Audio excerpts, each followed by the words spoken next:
Assalamu алейкум, урматтуу Талас облусунун жана Талас шаарынын желиктүү тургундары. Кутман күнүңүздөр менен. Бүгүнкү күндө бизде Талас шаарында, тагыраак айтканда ушул базардын жанында Панфилова менен Садовойнун кезилишинде ушул 8 сотигикте жайгашкан үй менен там сатка чыгып жатат.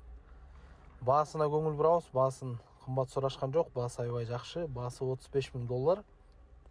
Жана ушул экранда там эси деп турат. 502 85 90 88 номерине чалып баасын кабарлашып, эгер бул үй жаккан болсо сөзсүз түрдө сатып алсаңыздар болот. Үйдүн ичине кирип тартып берейин, двордун баардыгын. Бисмилла. Мына ишин алдына киргенде эле оң тарапта дарактардын баардыгы жаш дарактар экен, жакшы отургузулган экен. Бул үйдүн сырт жагы магазин. Мурун магазин болуп иштеген экен. Азыркы учурда магазин иштеген деле жок, бирок мына өзүңүздөр көрүп тургандай 8 сотик аянтчасы кенен жайгашкан. Бул жак беттен Садовый көчөгө дагы выход чыккан воротасы бар экен. Эки тараптуу ушундай кенен участогу менен ушул там экен. Мына айланасынын баардыгы жаш алмалар, өрүктөр, баардыгы гүлдөп турган убагы экен. Оң тарабында көрсөтүп берейин мен сиздерге.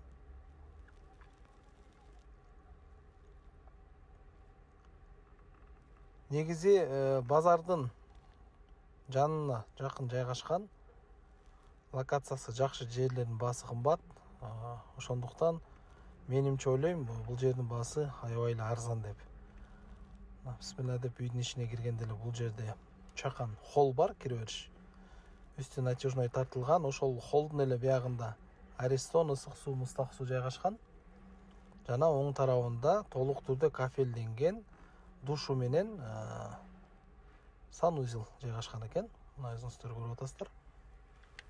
Бул тараптан үйдүн ичкери киргенде бул жерде да чакан бөлмө бар, коридор сыяктуу. Сол тарабында дагы бир спальный комната бар. Эми үй жаңы салынган эмес, туугандар.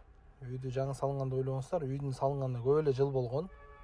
Болгону каралган үй. Мына жана мен айтып аткан мурун магазин болуп иштеген деген бөлмөсү ушул. Дагы бир ирет айта кетейин, туугандар. Базардын жанында Панфилова менен ушул Садовойдун кезилишиндеги ушул угловой жер. Мен сиздерге маалыматты толук бердим. Эмки чыгарышка чейин сак саламатта калыңыздар.